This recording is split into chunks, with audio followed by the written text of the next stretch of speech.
Bismillahirrahmanirrahim. Assalamualaikum warahmatullahi wabarakatuh.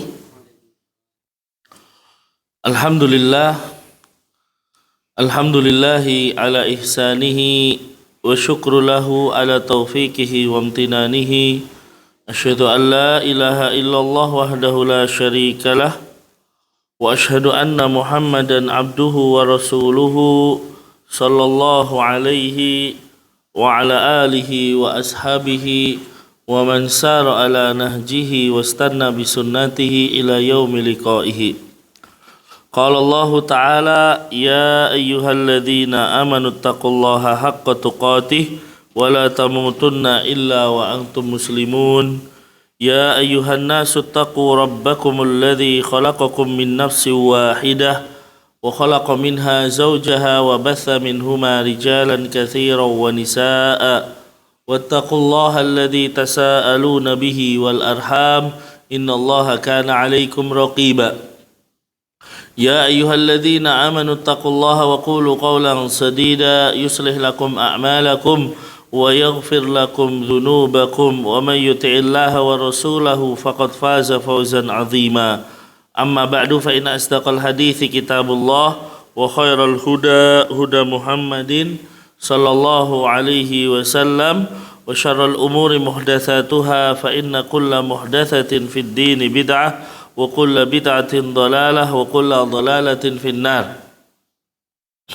Ma'asyiral ikhwah jamaah rahimakumullah jami'an. Kita panjatkan puja dan puji syukur kehadirat Allah Subhanahu wa taala yang telah memberikan kepada kita berbagai macam nikmat-Nya, berbagai macam karunia-Nya, hidayah-Nya serta inayah-Nya kepada kita semua, sehingga pada kesempatan malam hari ini Allah Subhanahu wa taala memudahkan kita menjalankan ketaatan, memudahkan kita melakukan ibadah kepadanya. Salawat dan salam senantiasa kita haturkan kepada beliau Rasulullah Muhammad sallallahu alaihi wasallam, juga kepada keluarga beliau, para sahabatnya serta umatnya yang setia mengikuti beliau hingga akhir zaman kelak. Hadirin yang dimuliakan oleh Allah Subhanahu wa taala, kita melanjutkan pembahasan hadis arba'in dan kita masih berada pada hadis yang ke-15. Redaksi hadisnya adalah an Abi Hurairah radhiyallahu anhu anna Rasulullah sallallahu alaihi wasallam qaal, dari Abu Hurairah semoga Allah meridhoinya, bahwasanya Rasulullah sallallahu alaihi wasallam bersabda, man kana yu'minu billahi wal yaumil akhir falyakul khairan aw liyasmut wa man kana yu'minu billahi wal yaumil akhir falyukrim jarahu wa man kana yu'minu billahi wal yaumil akhir falyukrim dhaifahu. Rawahu Bukhari wa Muslim. Dari Abu Hurairah semoga Allah meridainya, bahwasanya Rasulullah sallallahu alaihi wasallam bersabda, barang siapa yang beriman kepada Allah dan hari akhir, hendaknya dia berkata baik atau diam. Wa man kana yu'minu billahi wal yaumil akhir, dan barang siapa yang beriman kepada Allah dan hari akhir, maka hendaknya dia memuliakan tetangganya. Yang ketiga, barang siapa yang beriman kepada Allah dan hari akhir, maka hendaknya dia muliakan tamunya. Hadirin yang dimuliakan oleh Allah Subhanahu wa taala, pada pertemuan 2 pekan yang lalu kita sudah membahas tentang kalimat atau jumlah yang pertama, yaitu ucapan Rasulullah sallallahu alaihi wasallam, barang siapa yang beriman kepada Allah dan hari akhir, hendaknya berkata baik atau diam. Kita sudah menjelaskan itu semua. Kita juga sudah menjelaskan apa kaitannya antara iman kepada Allah dan hari akhir. Lalu macam-macam perkataan dan lain sebagainya. Selanjutnya kita masuk ke jumlah yang kedua, yaitu wa man kana yu'minu billahi wal yaumil akhir falyukrim jarahu. Barang siapa yang beriman kepada Allah dan hari akhir, hendaknya dia memuliakan tetangganya.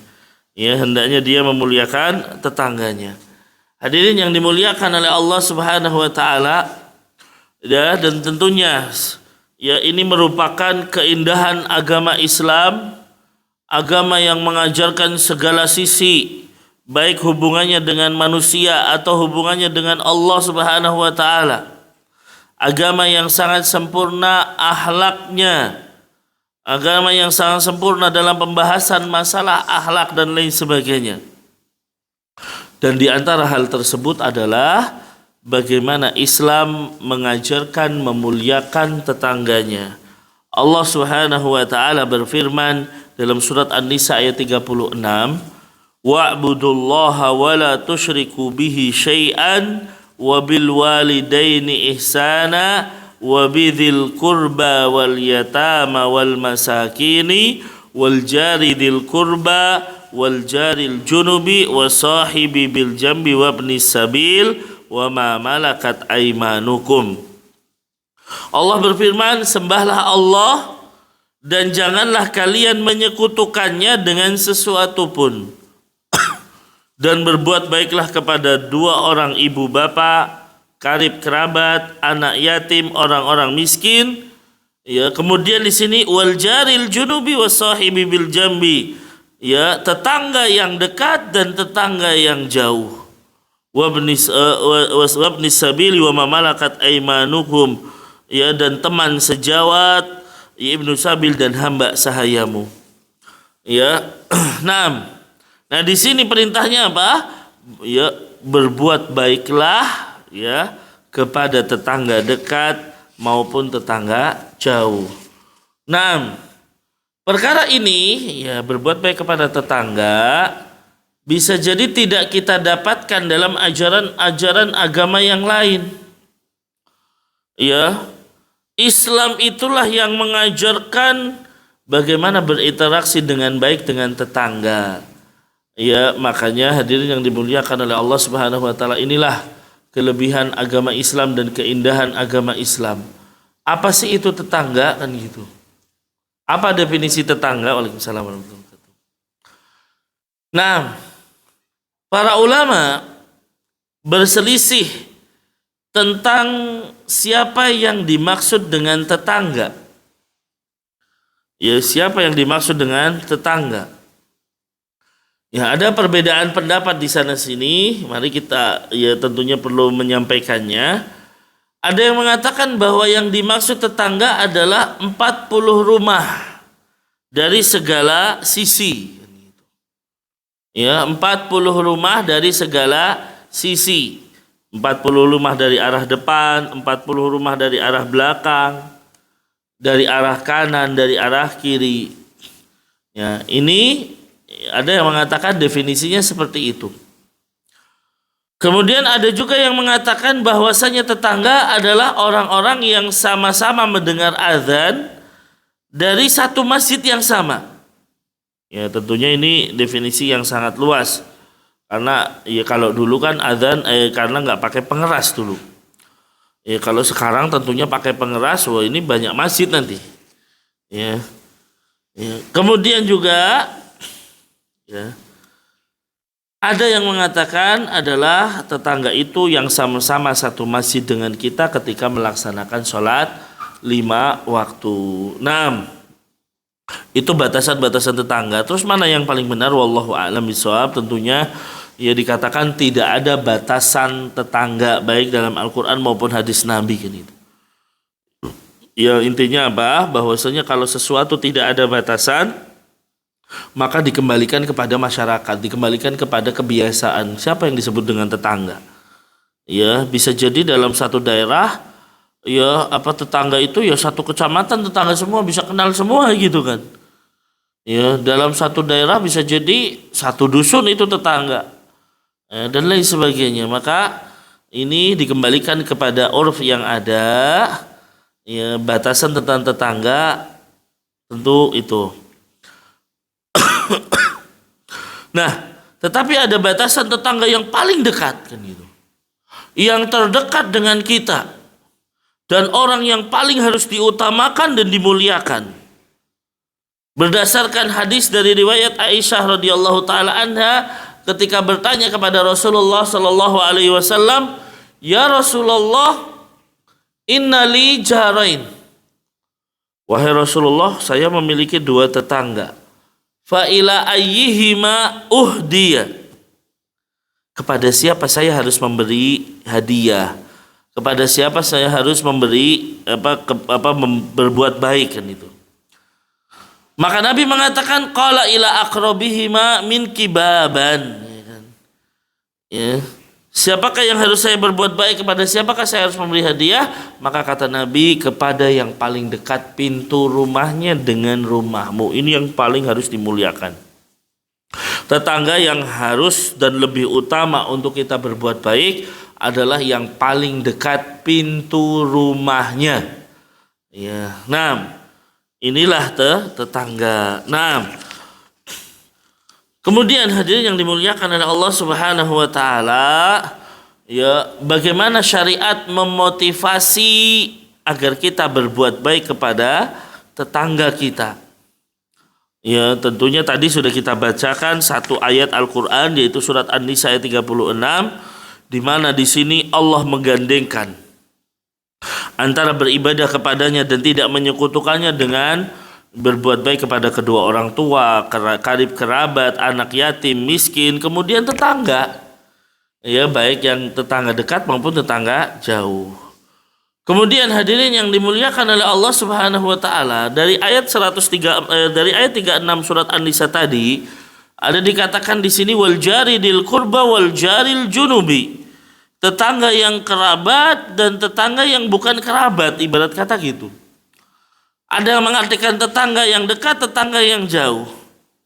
Maka tetangga itu terbagi menjadi 3, ikhwan.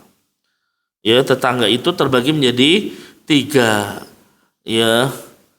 Yang pertama adalah tetangga yang muslim dan dia adalah kerabat kita. Tetangga muslim dan dia adalah kerabat kita kan itu. Ya, maka ini apa? Dia memiliki 3 hak atas kita. Ya, dia memiliki 3 hak atas kita kan itu. Apa saja? Yang pertama, hak sebagai tetangga. Ya, kita harus berbuat baik kepadanya. Yang kedua, hak sebagai sesama muslim. Ya, dan yang ketiga adalah hak sebagai kerabat. Ini 3-tiganya harus ditunaikan semuanya. Ya, harus ditunaikan semuanya. Tetangga, hak sebagai tetangga, hak sebagai sesama muslim, dan hak sebagai kerabat. Nah, ini harus ditunaikan. Ya, makanya terkadang memang ikhwan sekalian, ketika kita bertetangga dengan kerabat sendiri, justru seakan-akan malah konfliknya lebih banyak. Ya, dibandingkan dengan bukan kerabat kan gitu. Ya, kenapa? Ya itulah yang diinginkan oleh setan. Ya, itulah yang diinginkan oleh bala tentaranya iblis. Terjadinya permusuhan di antara kerabat, sehingga kalau bisa terjadi pemutusan hubungan silaturahim kan gitu. Ya, padahal itu tetangga. Padahal itu kerabat kita. Ya, makanya memang terkadang hidup berjauhan dengan kerabat lebih selamat gitu kan, dibandingkan dengan bertetangga dengan kerabat. Karena kalau kita nggak kuat untuk menghadapi ujian dan cobaan, bahayanya fatal. Ya, memutuskan hubungan sebagai tetangga, ya kan?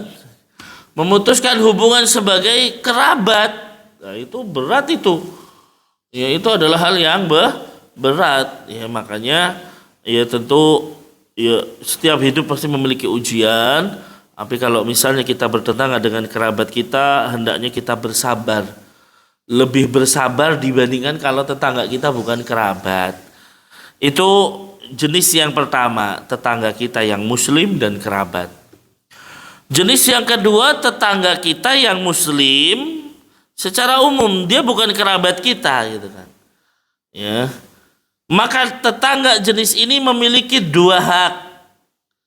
Hak sebagai tetangga dan hak sebagai muslim, jelas. Ya, karena sesama muslim ada, kita punya hukukul muslim, hak sebagai sesama muslim dan lain sebagainya. Ya, tetapi dia tetangga, dia juga punya hak.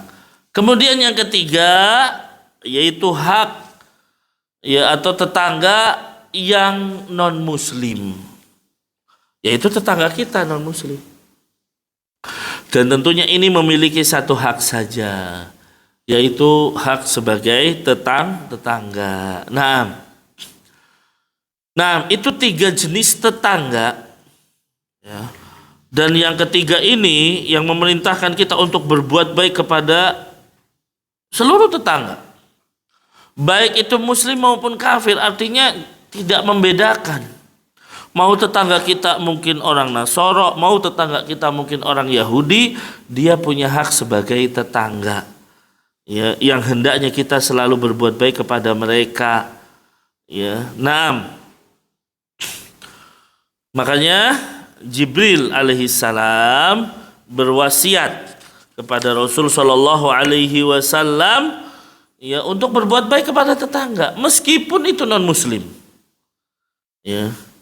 Dalam sebuah riwayat Abdullah bin Amr bin Al-As radhiyallahu taala anhu menyembelih seekor kambing untuk keluarganya, Pak. Ya, disembelih seekor kambing, selesai kemudian dimasak dan lain sebagainya. Beliau berkata kepada keluarganya, ahdaitum li jarinal yahudi, ahdaitum li jarinal yahudi. 2 kali beliau mengucapkan ini. Apakah kalian telah memberikan hadiah kambing ini kepada tetangga kita orang Yahudi? Apakah kalian sudah memberikan hadiah kepada tetangga kita orang Yahudi? Ya, begitu diperhatikannya oleh Abdullah bin Amr bin As orang Yahudi ini. Kenapa? Karena saya mendengar Rasul Shallallahu Alaihi Wasallam bersabda, mazala Jibril yusini bil jari hatta donantu annahu sayuwarithuhu. Jibril senantiasa mewasiatkanku untuk berbuat baik kepada tetangga sampai aku menyangka tetangga itu akan jadi ahli warisku, kan gitu. Berarti apa yang diyakini Abdullah bin Amr bin As, tetangga ini dalam kondisi umum, mau muslim mau kafir. Karena posisinya yang disampaikan Abdullah bin Amr bin As menafsirkan hadis tadi, yaitu ketika Rasul mengatakan Jibril senantiasa mewasiatkanku, ayo berbuat baik kepada tetangga, berbuat baik kepada tetangga sampai aku menyangka tetangga akan jadi ahli warisku. Nah, yang dipahami oleh Abdullah bin Amr bin As apa? Beliau mengatakan, sudahkah kalian beri hadiah kambing ini yang saya sembelih tadi untuk orang Yahudi? Beliau ulangi 2 kali. Berarti kan ini menunjukkan bagaimana ya tetangga itu umum, bukan hanya tetangga muslim saja. Dan ini yang disebut dengan toleransi dalam Islam yang harus dipahami oleh orang-orang gitu. Islam tuh agama paling toleransi gitu. Tapi tentunya toleransi bukan kebablasan, ada batasnya gitu. Ya, bukan toleransi itu harus mengikuti perayaan agamanya orang lain, tidak. Ya, tapi bagaimana kita memperlakukan mereka dengan baik, berbuat baik kepada mereka, kemudian membiarkan mereka beribadah, tidak kita ganggu dalam ibadahnya. Itulah toleransi. Nggak usah ngajak-ngajak kita ikut ibadah kepada mereka. Ya, ini yang harus dipahami oleh kita. Itulah toleransi di dalam Islam. Karena kan namanya toleransi nggak kebablasan.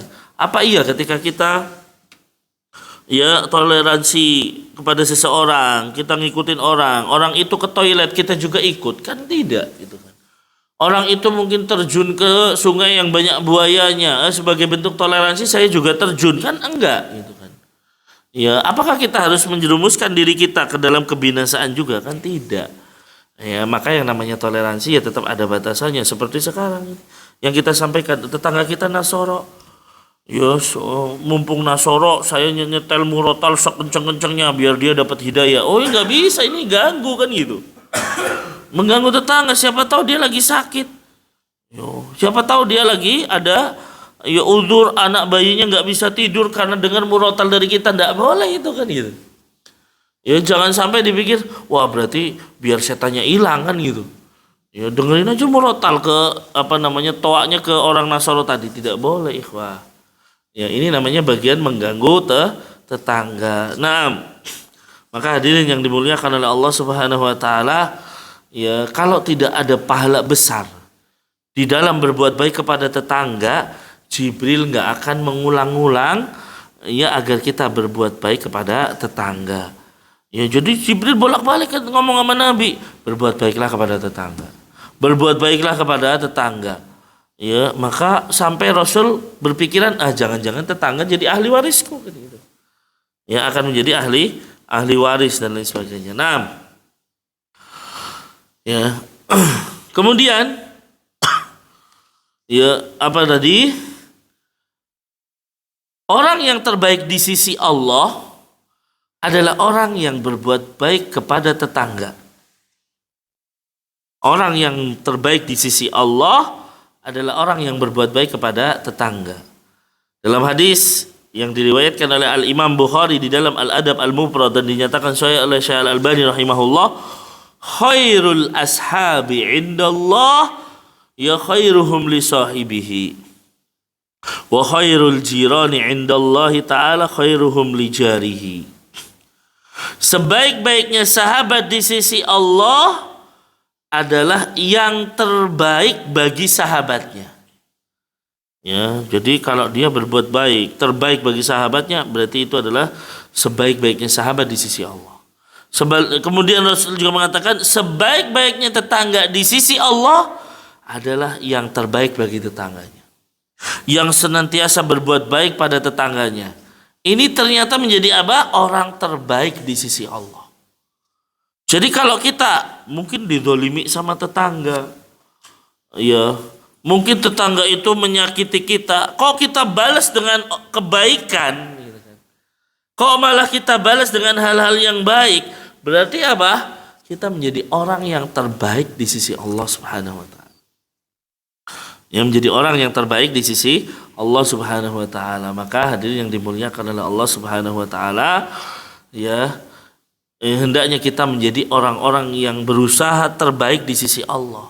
Salah satunya apa? Ya berbuat baik dengan tetangga. Ya, berbuat baiklah dengan tetangga.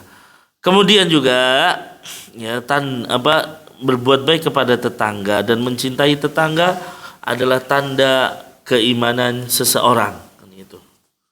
Ya, tanda keimanan seseorang adalah mencintai tetangganya sebagaimana mencintai diri sendiri. Ya, dalam hadis riwayat Muslim, Nabi SAW bersabda, "Walladzi nafsi biyadihi la yu'minu 'abdun hatta yuhibba li jarihi ma yuhibbu li nafsihi." Demi zat yang jiwaku berada di tangannya, tidaklah seorang hamba itu beriman sehingga dia mencintai tetangganya sebagaimana mencintai dirinya sendiri. Masya Allah. Ya, berarti ini dikhususkan. Dalam hadis yang lain kan apa? Kita sudah membahas apa? Tidak beriman seorang hamba sampai dia mencintai orang lain sesama muslim, mencintai saudaranya sesama muslim sebagaimana mencintai dirinya sendiri. Ternyata ada hadis yang lebih khusus lagi. Tidak beriman salah seorang di antara kalian tidak sempurna imannya sampai dia mencintai tetangganya sebagaimana mencintai dirinya sendiri. Ya, berarti ya kita tidak ingin tetangga kita ya mungkin kelaparan. Sebagaimana kita nggak ingin kita kelaparan. Ya, kita tidak ingin tetangga kita didolimi sebagaimana kita juga tidak ingin didolimi. Ya, kita inginnya apa? Cinta dengan kebaikan orang, maka demikian tetangga kita juga menginginkan kebaikan dari diri kita. Maka jika seseorang mencintai kebaikan pada dirinya, maka dia juga berharap tetangganya mendapatkan kebaikan. Ya, tetangganya mendapatkan hal yang baik dengan serupa. Kemudian, selanjutnya adalah ancaman dari berbuat buruk kepada tetangga. Ya. Banyak sekali ancamannya. Ya, dan hadirin yang dimuliakan oleh Allah Subhanahu wa Ta'ala, berbuat buruk terhadap tetangga merupakan tanda kiamat. Salah satu tanda kiamat adalah berbuat buruk kepada tetangga. Ya, Nabi SAW dalam sebuah hadis mengatakan, la taqumu sa'ah hatta yadharal fuhsu wat tafakhusu wa qati'atu rahim wa su'ul mujawarah. Tidak akan terjadi hari kiamat ya sampai muncul perbuatan dan perkataan keji yang pertama. Ya, perbuatan dan perkataan keji, ya, hal-hal yang buruk. Yang kedua, tidak akan terjadi hari kiamat sampai muncul pemutusan tali silaturahim. Ya, banyak orang memutus tali silaturahim. Dan yang ketiga, tidak akan terjadi hari kiamat sampai muncul apa? Buruknya bertetangga. Ya, ternyata ikhwas sekalian, berbuat buruk kepada tetangga adalah salah satu tanda kiamat. Makanya sekarang kalau kita lihat, ya mungkin di media sosial sering terjadi bagaimana orang berbuat buruk dengan tetangganya. Ya, beberapa waktu yang lalu misalnya ya viral seseorang menyiram kotoran ke pintu tetangganya. Dan itu tidak selesai sampai sekarang masih, naudzubillah. Ya, ada mungkin orang buang sampah di tetangganya. Kan ini berbuat buruk. Ya. Makanya Nabi memberi ancaman. Apa itu? Hilangnya keimanan. Berkurangnya keimanan. Ketika Nabi mengatakan dalam hadis riwayat Ahmad, wallahi la yu'min, wallahi la yu'min, wallahi la yu'min 3 kali. Demi Allah tidak beriman. Demi Allah tidak beriman. Demi Allah tidak beriman. Ya, sahabat nanya, siapa ya Rasul? Wa madzaka ya Rasulullah? Siapakah yang itu wahai Rasulullah? Maka Rasul mengatakan, al-jar. Al-jar la ya'man jaruhu bawaikahu. Maksudnya adalah tetangga. Seseorang yang tetangganya tidak pernah aman dari gangguannya, naudzubillah. Orang yang menjadikan tetangganya nggak aman dari gangguan dia, berarti berkurang terus keimanannya. Nabi mengatakan wallahi la yu'min, demi Allah dia tidak beriman. Berkurang terus keimanannya. Ya, berarti ini menunjukkan apa? Ancaman besar bagi siapa saja dari umatnya Nabi Shallallahu Alaihi Wasallam yang apa? Yang dia mengganggu tetangganya. Gangguan itu kan macam-macam gitu. Sebagaimana kalimat berbuat baik di sini tidak ada batasan tertentu. Gimana sih cara berbuat baik gitu kan? Ya, ada yang namanya berbuat baik dengan kita apa? Ya, memberi makanan. Ada yang berbuat baik kita memberi pinjaman uang. Ada yang kita berbuat baik dengan ya memberi ya makanan yang sepele dan lain sebagainya. Nabi mencontohkan kepada kita dalam hadis yang diriwayatkan oleh Al-Imam Muslim, Rasul berkata kepada Abu Dzar, ya Abu Dzar, idza tabakhta maraqatan fa akthir ma'aha wa ta'aha jiranaka. Wahai Abu Dzar, apabila kamu masak ya, kaldu kan itu, perbanyaklah kuahnya dan berikan kepada tetanggamu. Kan ini remeh sebenarnya. Ya ngasih kuah kan remeh. Itu aja Rasul ngajarin loh. Ya. Sepele tapi Rasul berwasiat. Berarti kan bagaimana kita harusnya berbuat baik kepada tetangga. Tapi kita lihat di sekarang, banyak orang sudah tidak peduli lagi dengan tetangganya. Ya, beberapa waktu misalnya ada tetangga sudah mungkin 3 atau 4 hari meninggal, nggak ada yang tahu. Ya, begitu mungkin tercium bau busuk baru, oh ini sudah meninggal lama, naudzubillah. Ya, nggak ada berarti yang perhatian. Naudzubillah summa naudzubillah. Ya. Makanya ya berbuat baiklah kepada tetangga dan bentuknya banyak gitu kan. Bisa dengan kita memberikan senyum, ya, bisa dengan kita memberikan hadiah, makanan. Ya, mungkin dia butuh sesuatu, kita berikan. Sekedar kita menanyakan sehat semua enggak gitu kan. Keluarga pada sehat, itu sudah merupakan berbuat baik gitu. Ya, jangan-jangan ada tetangganya yang sakit kita nggak tahu. Ya. Dan ini banyak terjangkiti pada orang-orang muslim sekarang. Dia lebih memperhatikan yang jauh daripada yang dekat. Sibuk mungkin memperhatikan, ya tidak menjadi masalah sebenarnya. Ya kita sibuk memperhatikan kaum muslimin di Palestina jelas. Ya mungkin saudara-saudara kita Rohingya atau mungkin yang ditindas dan sebagainya. Tapi sama sekali tidak terketuk hatinya untuk memperhatikan tetangga. Padahal mungkin tetangganya ada yang sangat membutuhkan kita. membutuhkan uluran tangan kita. Dia kelaparan, sehari mungkin hanya makan 2 kali, 1 kali kan itu. Di saat kita sampingnya misalnya, sebagai tetangga kita makan dengan nikmatnya, makan dengan enaknya. Ya, maka jangan sampai kita memperhatikan kebutuhan dan kondisi kaum muslimin yang berada jauh di luar negeri misalnya, sedangkan tetangga sendiri tidak kita perhatikan. Ya, tetangga sendiri tidak kita perhatikan. Auzubillah. Ya, kemudian ya, di antara ancaman berbuat buruk bahwa barang siapa yang mengganggu tetangganya maka dia termasuk penghuni neraka. Ya. Maka dia termasuk penghuni neraka, dan ini sudah bolak-balik kita sampaikan kisah ini. Yaitu ketika ada sahabat bertanya kepada Rasul sallallahu alaihi wasallam, "Inna fulanah taqumul lail wa tasumun nahar wa taf'al wa tasaddaq wa tu'di jiranah bilisaniha." Ya Rasulullah, itu fulanah misalnya. Ya, ibadahnya Masya Allah mantap. Selalu sholat malam, selalu berpuasa, selalu berbuat kebaikan, selalu bersedekah. Kelemahannya cuma satu aja. Apa itu? Mengganggu tetangganya dengan lisannya. Itu aja kelemahannya. Apa jawaban Nabi? Ya, Nabi mengatakan la khaira fiha hiya min ahlin nar. Gak ada kebaikan pada wanita tersebut, dia penghuni neraka.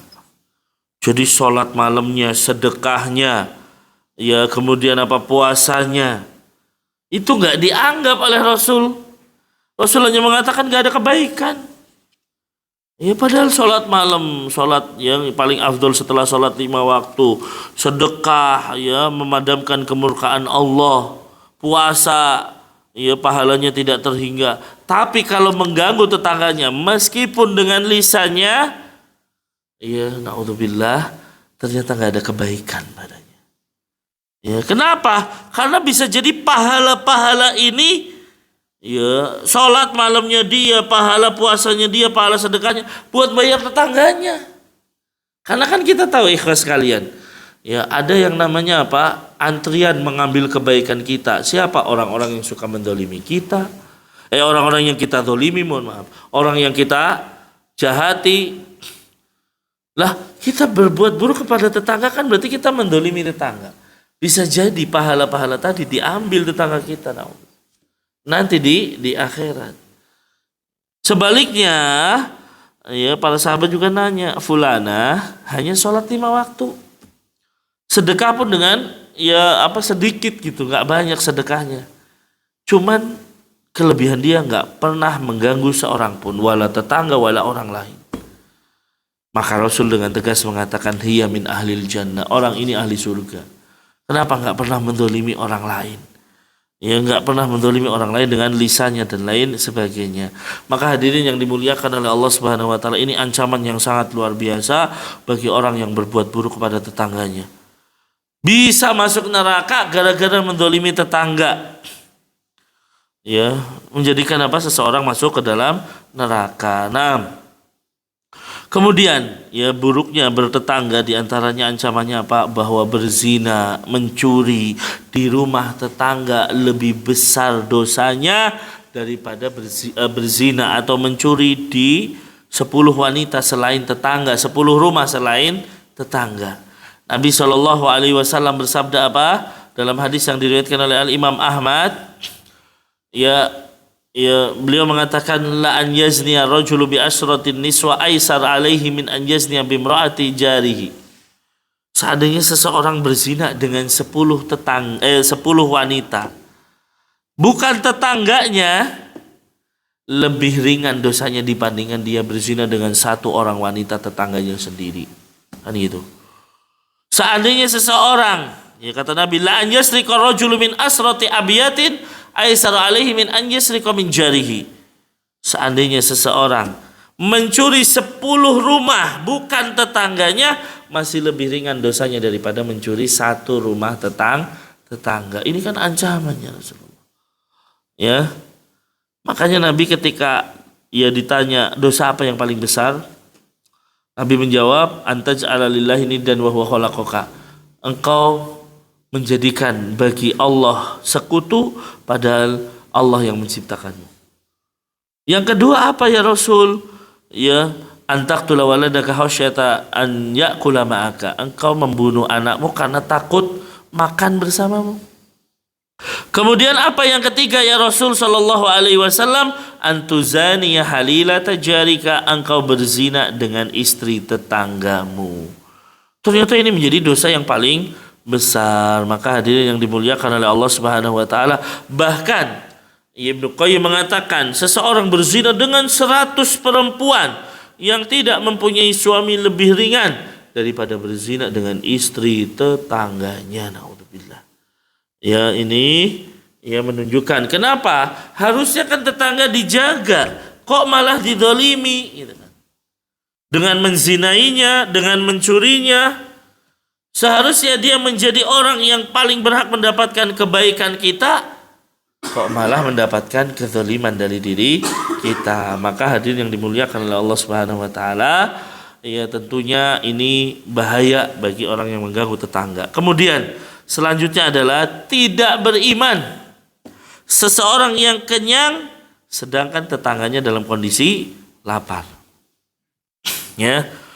Nabi mengatakan dalam hadis riwayat Bukhari dalam Al-Adab Al-Mufrad, laisal mu'min alladhi yasba'u wa jaruhu ja'i.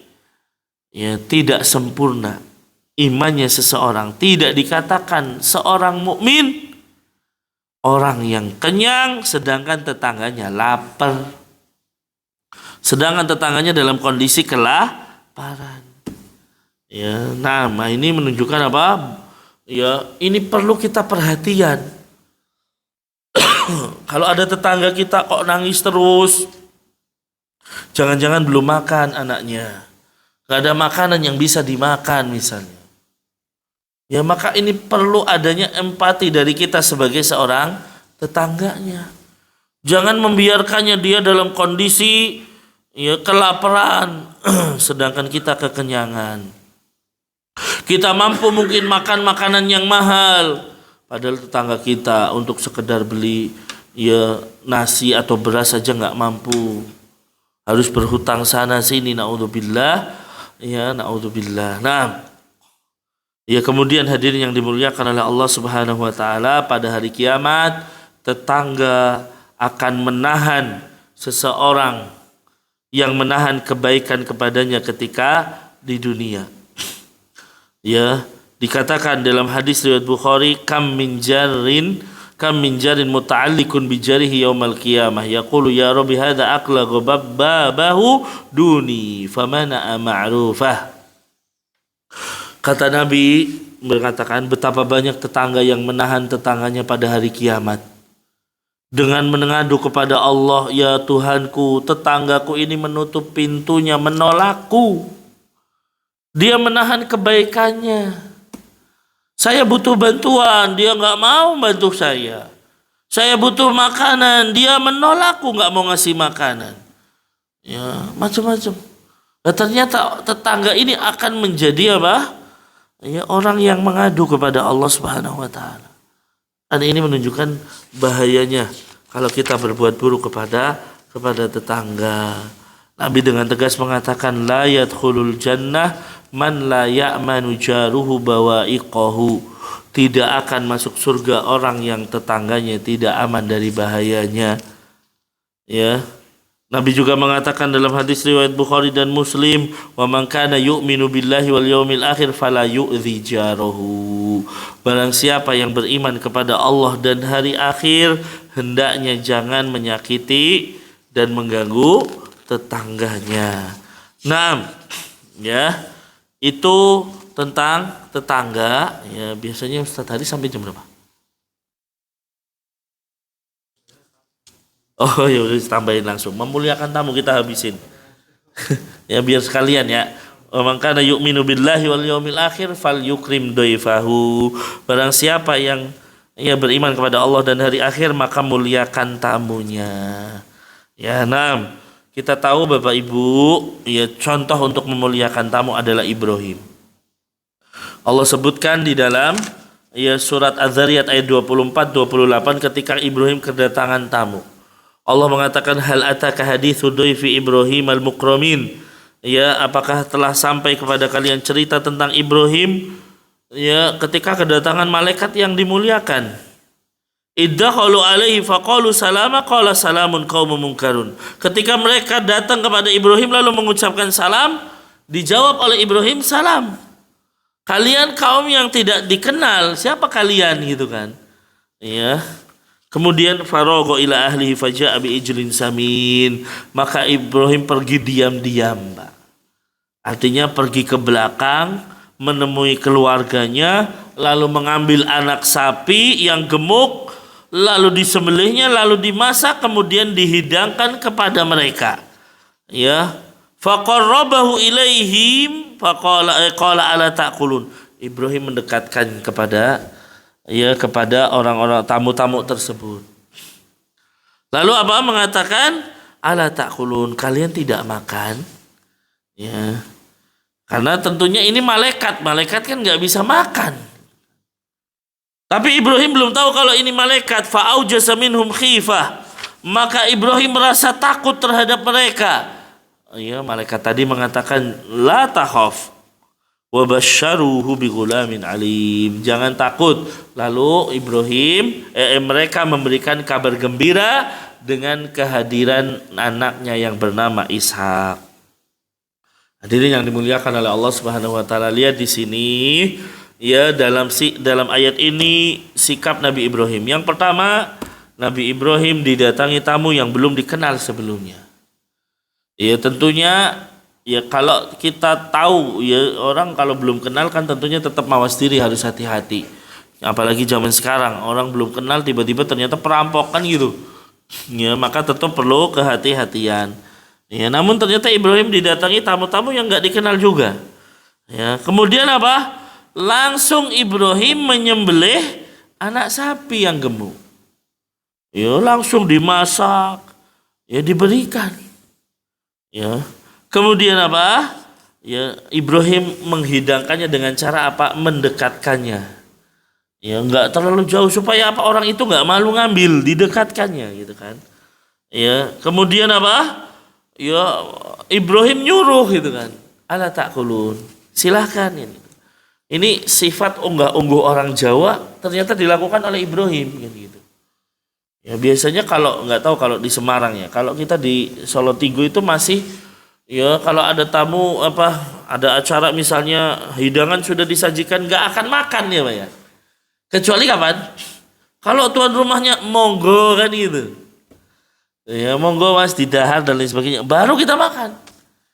Ya dan Ibrahim juga ngelakuin itu intinya. Ya ayo makan silahkan.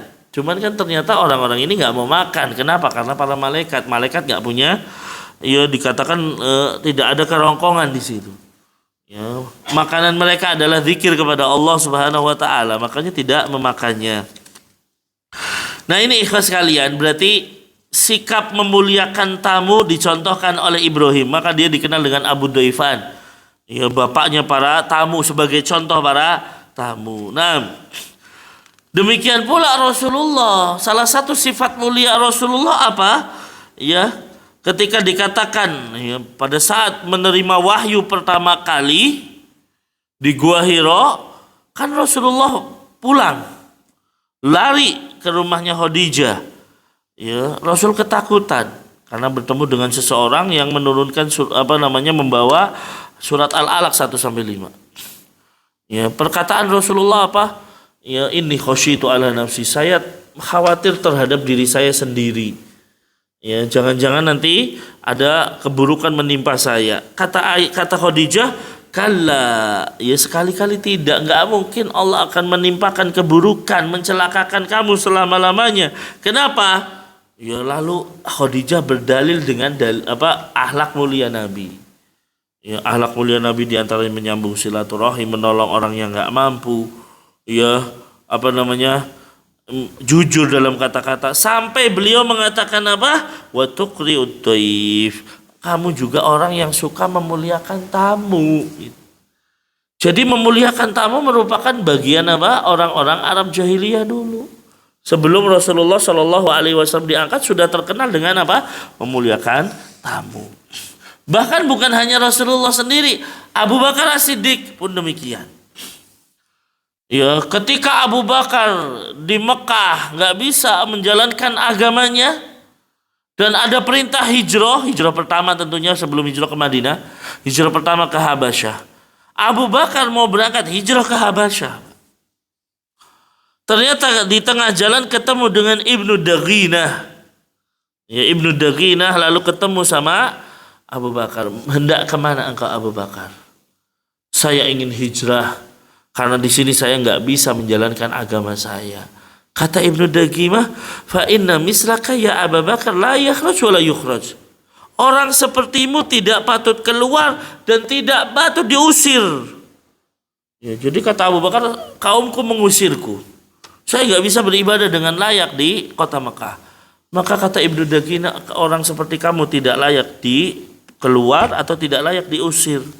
Kenapa? Karena engkau termasuk orang-orang yang memiliki akhlak yang mulia.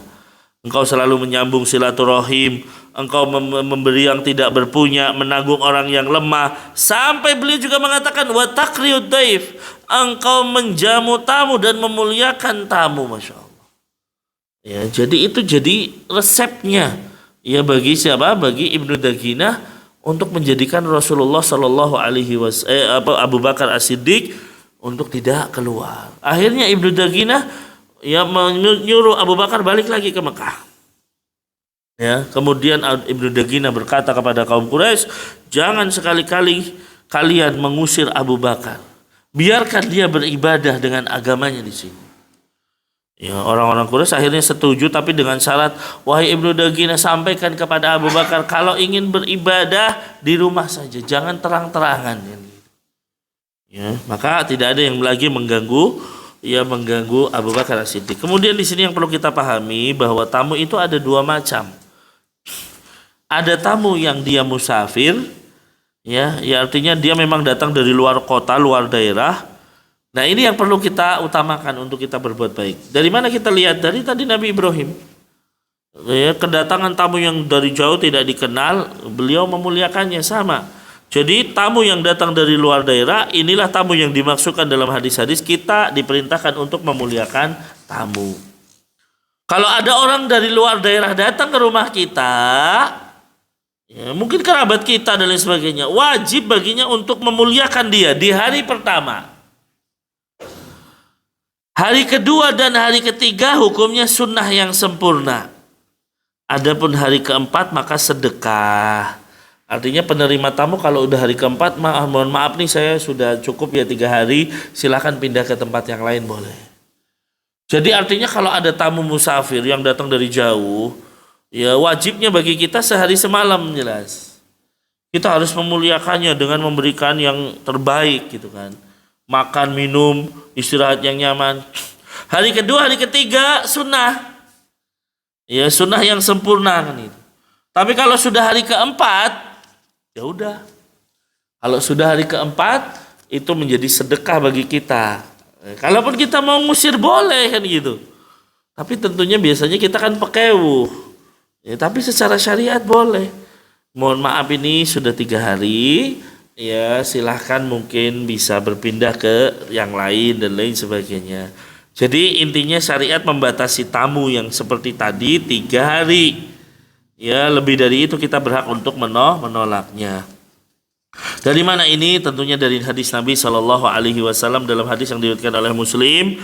Rasulullah Shallallahu Alaihi Wasallam ditanya tentang menjamu tamu, maka beliau menjawab, yaumuhu wa lailatuhu. Pada siang hari dan malam harinya jamu dia. Wa diyafatu thalathatu ayyam, dan menjamu tamu itu 3 hari. Ya, fama kana wara'a dzalika fahuwa shadaqatun alaihi. Lebih dari 3 hari maka sedekah bagi tamu tersebut. Ya, nilainya sedekah bagi kita kan gitu. Nilainya sedekah. Kemudian yang terakhir, tamu itu adalah tamu yang mukim. Ya, datangnya dari, ya maksudnya bukan orang musafir lah. Mungkin tetangga kita atau mungkin tamu tapi rumahnya nggak terlalu jauh. Maka hukum memuliakan tamu seperti ini adalah sunnah dan tidak wajib. Ya, hukumnya sunnah dan tidak wajib. Ya, meskipun ikhwas kalian, siapapun tamu yang datang ke kita, hendaknya kita muliakan. Mau tamu itu musafir atau tamu itu bukan musafir, hendaknya kita muliakan. Ya, kenapa? Ya, sebagai pengamalan kita. Man kana yu'minu billahi wal yaumil akhir, ya fal yukrim doifahu. Siapa yang beriman kepada Allah dan hari akhir, maka muliakanlah tamunya. Itulah tentang tamu. Ya, mudah-mudahan kita bisa memuliakan tamu, kita juga bisa menjaga hak-hak tetangga, berbuat baik kepada tetangga dan lain sebagainya. Ya, wallahu a'lam bishawab. Mungkin ini dulu yang kita sampaikan di kesempatan malam hari ini. Ya, intinya kita sudah membahas dua materi, yaitu memuliakan tetangga dan juga memuliakan tamu. Dan kita tahu ya mana tetangga yang harus kita berbuat baik terus-menerus, ya, dan juga kita tahu mana tamu yang wajib kita berbuat baik kepadanya. Ya, wallahu alam, semoga ini menjadi hal yang bermanfaat buat saya pribadi dan juga ikhwas kalian. Ya, apa yang benar itu datangnya dari Allah Subhanahu wa taala, sedangkan kekeliruan murni karena lemahnya ilmu yang saya miliki. Mohon dibukakan pintu maaf yang sebesar-besarnya. Allahumma alimna ma yanfa'una wanfa'na bima 'allamtana wa zidna ilman ya rabbal alamin. Ya, saya akhiri, subhanakallahumma bihamdika asyhadu an la ilaha illa anta astaghfiruka wa atubu ilaik. Assalamualaikum warahmatullahi wabarakatuh. Selanjutnya saya serahkan kepada pembawa acara.